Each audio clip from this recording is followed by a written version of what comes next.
about the creepy old lady who used to live here? The whole town. Hello दोस्तों, movie आपके लिए लेकर आया हूँ। उस मूवी का नाम है रेड बुक रिचुअल और ये मूवी बहुत ही ज़्यादा इंटरेस्टिंग और हॉरर मूवी है। इस मूवी में बहुत सारे ट्विस्ट और जंप स्केयर्स है, तो मैं आपसे ये रिक्वेस्ट करूंगा कि इस वीडियो को एंड तक पूरा जरूर देखना। शुरुआत में हम ये देखते हैं कि एक औरत हाथ में चाकू लेकर हाथ में कट लगाकर उसका ब्लड सामने रखी हुई बुक पर गिराती है और उस बुक के आसपास कुछ कैंडल्स रखी हुई होती है। ये देखकर ऐसा लग रहा था जैसे कि वो वहाँ पर कोई रिचुअल कर रही है और फिर वो पीछे की दीवार पर जाकर अपने खून से कुछ बनाने लगती है और हमें उसका चेहरा दिखाया जाता है जो कि बहुत ही अजीब और भयानक था। वहाँ से सीन कट होता है और अगले सीन में हम 3 दोस्तों को देखते हैं, जिनमें से एक लड़का और 2 लड़कियां होती है। उनके नाम थे बी, सोफिया और जस्टिन। वो तीनों बी के घर पर एक रूम में बैठकर एक रेड बुक नाम के गेम को खेलने की तैयारी कर रहे होते हैं और सोफिया उन्हें कुछ इंस्ट्रक्शन दे रही होती है। वो कहती है कि गेम के कुछ रूल्स हैं कि एक खाली रूम में जाकर एक कैंडल उस रूम के बीच में रखकर जलाना है और एक रेड कवर की बुक को बीच में रखकर कुछ मंत्र पढ़ना है और फिर हम जो भी क्वेश्चन उस बुक से करेंगे उसका आंसर उसी समय हमें मिल जाएगा और हम इस गेम को क्विट नहीं कर सकते हैं बिना उस बुक की परमिशन के। बी उन्हें कहती है कि मेरे पास में एक रेड कवर की डरावनी बुक है जो कि मेरे रूम में है और मैं उसे अभी लेकर आती हूँ। तभी सोफिया बी से पूछती है कि कोई आएगा तो नहीं, तो बी उन्हें बता देती है कि उसकी फैमिली में सिर्फ उसका भाई और फादर है और उसकी मम्मी के सालों पहले एक एक्सीडेंट में डेथ हो चुकी है, जो कि बाय प्रोफेशन एक डॉक्टर थी। और ये कहकर बी बुक लेने के लिए चली जाती है। तभी उसे दीवार में कुछ दिखाई देता है और वहीं पर उसका छोटा भाई आ जाता है, जो कि बी से कहता है कि उसने सपने में एक भयानक सी औरत को देखा है और ये सुनकर बी उसे वापस उसके रूम में सुला देती है। बी उस बुक को लेकर आती है और कहती है कि ये बुक हमारे यहाँ पर शिफ्ट होने से पहले से है। सोफिया उससे उस बिल्ली के बारे में पूछती है जो कि उस घर में उनके साथ में होती है, तो बी उसे बताती है कि ये बिल्ली उस लेडी की है जो कि यहाँ पर पहले रहा करती थी। सोफिया उसे इस घर की स्टोरी बताती है और कहती है कि ये बिल्ली उसी चुड़ैल बोनी की है जो कि यहाँ पर रहा करती थी और वो चुड़ैल मासूम जानवर को मारकर खाया करती थी। फिर एक दिन सडनली वो कहीं पर गायब हो गई और किसी को कुछ पता नहीं चला। तभी जस्टिन कहता है कि लोग कहते हैं कि ये बिल्ली एक शैतान है जो कि अपने ही ओनर को पजेस कर लेती है और इसी ने बोनी को भी विच बना दिया था। वहाँ से सीन अगेन शिफ्ट होकर हमें बोनी की स्टोरी दिखाई जाती है, जहाँ पर एक एथन नाम का सोल्जर अपने घर पर आता है। घर में एंटर होते ही वो देखता है कि पूरा घर बिखरा हुआ है और हर जगह जानवरों की हड्डियां पड़ी हुई है। वो घबरा कर बोनी को ढूंढने लगता है और एक रूम में बोनी बिना कपड़ों के लेटी हुई थी और उसके साथ वही बिल्ली होती है, जिसे देखकर वो शॉक्ड हो जाता है और उसके बाद में बोनी उसी कंडीशन में क्रॉसबो लेकर घर से चली जाती है। उसका पीछा करते हुए उसे उसका कुत्ता दिखाई देता है जिसे इथन घर में ले जाने लगता है, पर गेट पर वही बिल्ली बैठी होती है और इस वजह से उसका कुत्ता भौंकने लगता है। एथन उस बिल्ली को घर के बाहर छोड़ देता है और वो बिल्ली उसके कुत्ते को मार देती है और ये देखकर एथन शॉक्ड हो जाता है और फिर वो उसके कुत्ते को ले जाकर दफना देता है। जब वो घर पर आता है तो देखता है कि बोनी के मुंह पर खून लगा हुआ है और उसके हाथ में एक खरगोश है जिसे वो खा रही थी और कुछ अजीब सी आवाज निकालते हुए वो वहां से चली जाती है और एथन डरते डरते अपना सामान जमाने लगता है और तभी बोनी वापस आ जाती है और एथन को सूंघने लगती है और उस खरगोश को दोनों हाथों से चीरकर फेंक देती है और क्रॉसबो लेकर गैरेज में चली जाती है। एथन को फिर से वो बिल्ली दिखाई देती है और वो उसे मारने जाता है और तभी बोनी उस बिल्ली से पजेस होकर एथन पर तीर चला देती है और एथन उससे वो क्रॉसबो छीनकर उस बिल्ली पर तीर चला देता है। वो बिल्ली तीर लगते ही धुएं में बदलकर वहां से गायब हो जाती है और फिर बोनी गुस्से में आकर एथन को मारने लगती है, लेकिन एथन अपने बचाव में बोनी के सर पर मारकर उसे ही मार डालता है। फिर एथन को गिल्ट फील होता है और वो रोने लगता है। तभी बोनी वापस जिंदा हो जाती है और उसकी बिल्ली भी वापस जिंदा हो गई थी और ये सब देखकर एथन वहां से डर कर चला जाता है। सीन अगेन शिफ्ट होकर प्रेजेंट में आता है और बी ये सब सुनकर घबरा जाती है। तभी जस्टिन और सोफिया हंसते हुए ये कहते हैं कि हमने तुम्हें एक झूठी कहानी सुनाई है और सोफिया कहती है कि मुझे नहीं पता है कि ये स्टोरी एक सच है या झूठ, लेकिन मुझे ये स्टोरी मेरे एक फ्रेंड ने सुनाई है। पर यह सच है कि उस औरत का आज तक कुछ पता नहीं चला है जो कि यहाँ पर पहले रहा करती थी। उसके बाद वो लोग उस गेम को स्टार्ट करते हैं और आंख बंद करके उस बुक पर हाथ रखकर ये पूछते हैं कि रेड बुक, क्या हम गेम में एंटर कर सकते हैं? तो बुक की तरफ से जवाब हाँ होता है। फिर सोफिया और जस्टिन रेड बुक से कुछ क्वेश्चन करते हैं जिसका जवाब उन्हें सही सही मिलता है और ये सब देखकर बी को लगता है कि वो दोनों मिलकर उसके साथ में फिर से कोई मजाक कर रहे हैं। तो सोफिया उसे कहती है कि ये सब सच है और अगर तुम्हें बिलीव नहीं होता है तो तुम खुद एक बार कोई क्वेश्चन पूछकर देखो। और ये सुनकर बी ये पूछती है कि क्या हमारे अलावा भी कोई और यहाँ पर है। तो जवाब में हाँ आता है और बी कंफर्म करने के लिए कहती है कि अगर सच में हमारे साथ में कोई है तो हमें इसका प्रूफ दो। और तभी अचानक से किसी के दर्द में चीखने की आवाज उस घर से आती है। ये सुनकर वो तीनों घबरा जाते हैं और सोफिया उन्हें समझाने के लिए ये कहती है कि कोई हमारे साथ में मजाक कर रहा है, लेकिन बी उसकी बात पर विश्वास नहीं करती है और कहती है कि वो हमारे साथ में है और इसी घर में है और मुझे ये गेम अब नहीं खेलना है। सोफिया उसे कहती है कि बिना बुक की परमिशन के हम इस गेम को क्विट नहीं कर सकते हैं। फिर सोफिया बुक से गेम को क्विट करने की परमिशन लेती है, लेकिन उस बुक में ये लिखा होता है कि अगर वो लोग ये गेम क्विट करेंगे तो खतरे में पड़ जाएंगे और उन्हें इस बुक की सारी कहानियां पढ़नी होगी। सोफिया झटके से अपना हाथ बुक से हटाती है और बुक से पूछने के बाद में उन्हें पता चलता है कि इस रूम में उनके साथ में 3 स्पिरिट्स हैं और उन्हें ये गेम खेलना ही होगा। तभी बुक के पेजेस भी अपने आप ही पलटने लगते हैं और एक पेज से जस्टिन एक स्टोरी को पढ़ना शुरू करता है। उस स्टोरी में हमें कार में एक कपल दिखाया जाता है जिनका नाम निक और क्लोई था, जो कि अपने घर जा रहे होते हैं। और क्लोई बहुत ही ज्यादा उदास थी क्योंकि निक उसके साथ में अपने रिलेशन को खत्म करने वाला था, लेकिन क्लोई उससे अलग नहीं होना चाहती थी और उनके इस झगड़े में उनकी कार का एक्सीडेंट हो जाता है। तभी क्लोई को सामने कोई खड़ा हुआ दिखाई देता है और क्लोई उसकी तरफ जाने लगती है। तभी हाथ में गन लिए हुए एक बूढ़ा व्यक्ति उनकी तरफ आता है। ये कहता है कि उस लड़के के पास में मत जाना, तुम नहीं जानते वो एक डीमन है और वो कितना शक्तिशाली है। फिर वो उन्हें उनकी कार में बैठकर वहां से निकलने के लिए कहता है, लेकिन क्लोई को ये लगता है कि वो व्यक्ति झूठ बोलकर उन लोगों को यहाँ से भगाना चाहता है। क्लोई उस आदमी की बात नहीं मानती है और उस लड़के की तरफ जाने लगती है। तभी वो व्यक्ति क्लोई के पैर पर गोली चला देता है और ये देखकर निक उस आदमी को पीटने लगता है और क्लोई को कार में छोड़कर उस लड़के की तरफ बढ़ने लगता है, जिससे कि वो उसको उसके घर छोड़ सके। वो आदमी उसे ऐसा करने से मना करता है, लेकिन निक उसकी एक नहीं सुनता है और उसे क्लोई के पास छोड़कर उस आदमी के पास जाता है। तो वो आदमी अपने आप ही मरने लगता है और उसका चेहरा बड़ा अजीब सा और भयानक होने लगता है।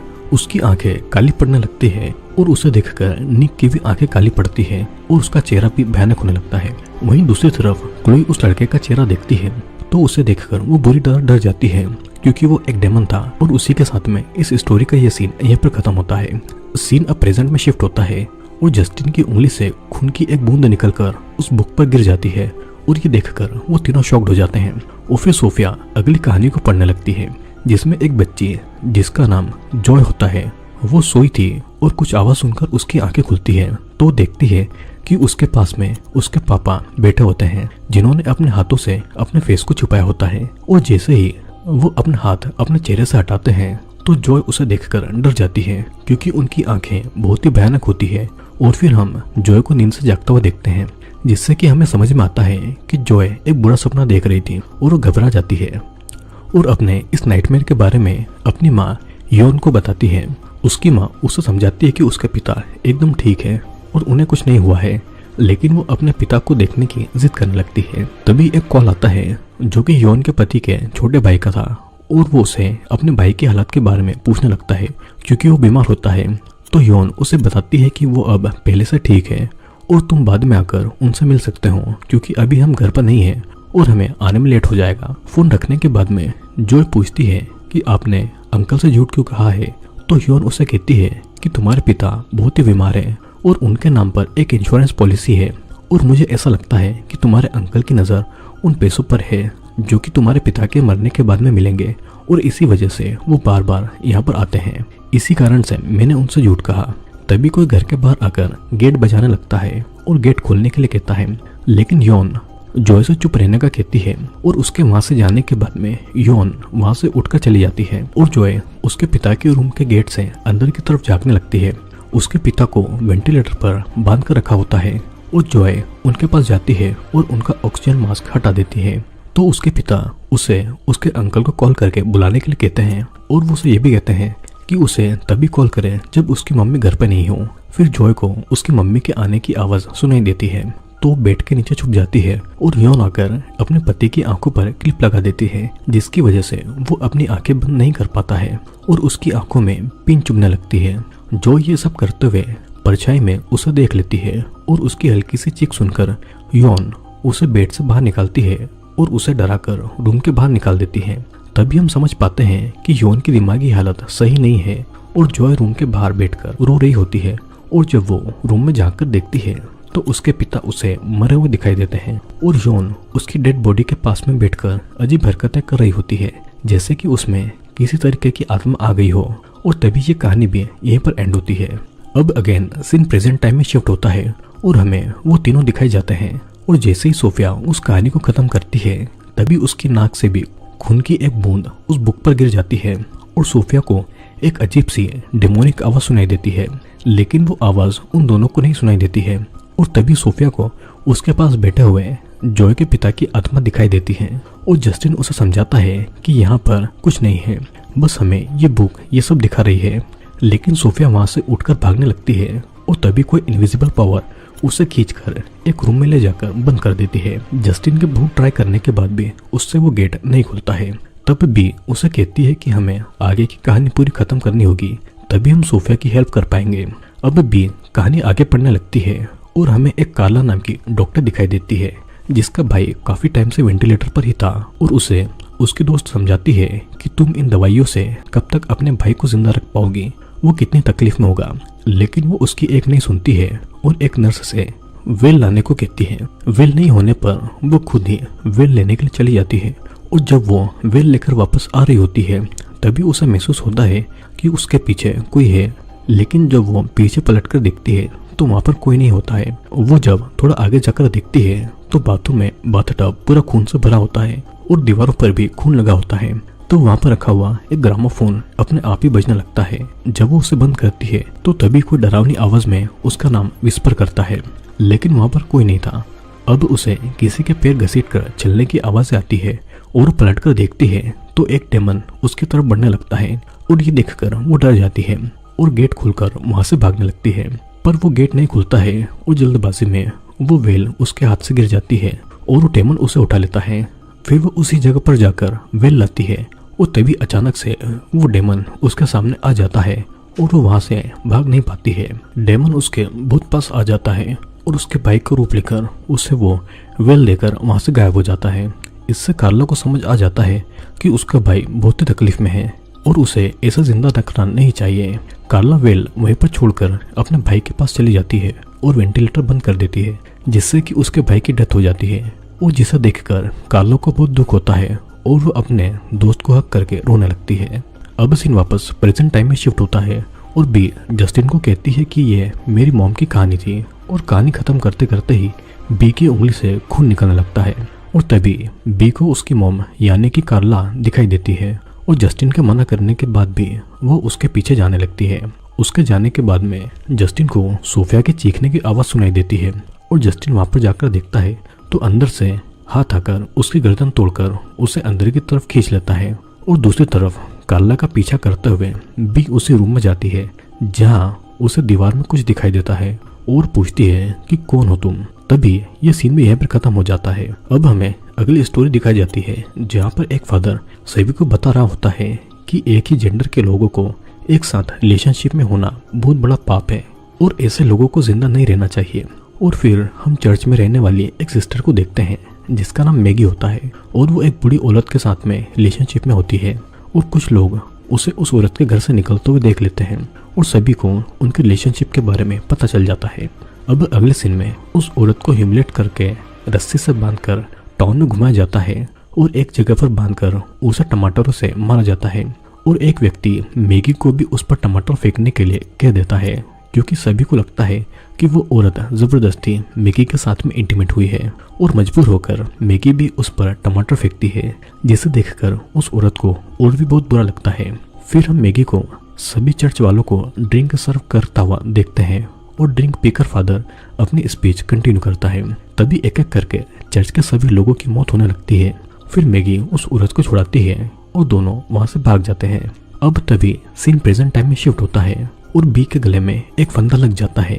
वो जैसे तैसे खुद को उस फंदे से छुड़ाती है और वहाँ से वो उस बुक की तरफ भागती है और उसे उस बुक के पास उसका छोटा भाई जिसे सोफिया ने पकड़ा हुआ था वो उसकी उंगली भी काटकर उसका खून उस बुक पर गिरा देती है और कहती है कि उसे एक प्योर इंसान का खून चाहिए।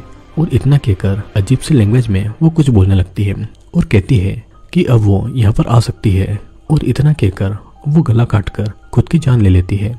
ये सब देखकर भी घबरा जाती है और वो अपने भाई को ऊपर कमरे में भेज देती है। फिर अब उस बुक से बहुत सारा खून निकलने लगता है और उस बुक से वही डेमन बाहर आ जाती है जिसे हम मूवी की शुरुआत में रिचुअल करते हुए देखते हैं, जो कि बहुत ही भयानक होती है।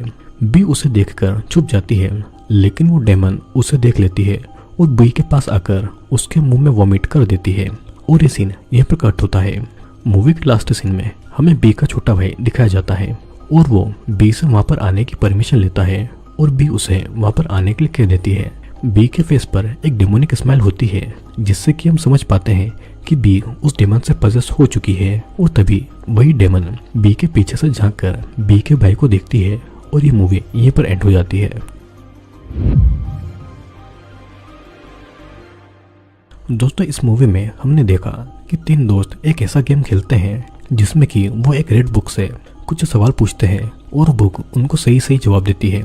लेकिन उन्हें ये नहीं पता था कि जिस घर में वो इस बुक के साथ में ये गेम खेल रहे हैं उससे पहले वहां पर एक औरत रहा करती थी जो कि डेमन से पजेस्ड होकर विच बन गई थी। और इस बुक के जरिए उन लोगों ने भी इस रिचुअल को कंप्लीट किया और इन द एंड उन्होंने उस डेमन को बुला लिया जो कि बी को पजेस्ट करके अब उसके साथ में रहने वाला था। दोस्तों, मूवी बहुत ही इंटरेस्टिंग है और अगर आप इस मूवी को देखना चाहते हैं तो मेरे टेलीग्राम चैनल को ज्वाइन कर लेना। मैं वहाँ पर इस मूवी की पूरी फाइल डाल दूंगा। और अगर आपको ये वीडियो पसंद आया हो तो वीडियो को लाइक करके चैनल को सब्सक्राइब करके जरूर जाना, क्योंकि मैं जल्दी ही आपके लिए और भी इंटरेस्टिंग वीडियो लेकर आने वाला हूँ।